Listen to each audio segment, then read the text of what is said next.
شعر دی امن دا چې زړه مې ناقرار دی بس یو امن مې پکار دی او هر سینه به جنت شي ژوند سره چې د عزت شي بلبلان به هم چغیږي چې د امن نه خبریږي علم ژوند به کړي روښانه بدامني د ډېره ګرانه هر انسان یې دی په تمه چې له ویرې شي بېغمه اوس هم جنګ دی او ټوپک دی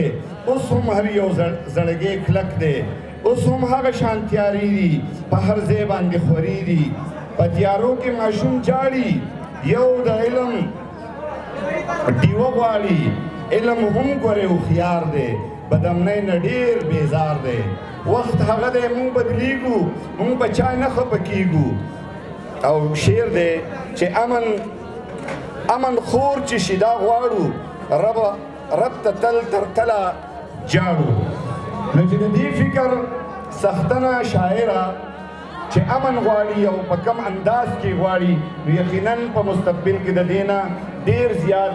د ښه تخلیق امکان هم موجود دی چې د دې خاورې خوشبو به پکې شاملوي او ما چې تاسو ته کوم درخواست کړی دی د ډیسپلین د مینې د محبت د حجرې او د جومات او د کور د نغري د غاړې هغه شان ته مظاهره وکړئ بچیا نو موږ به ټول خوشحاله شو ډېره زیاته مننه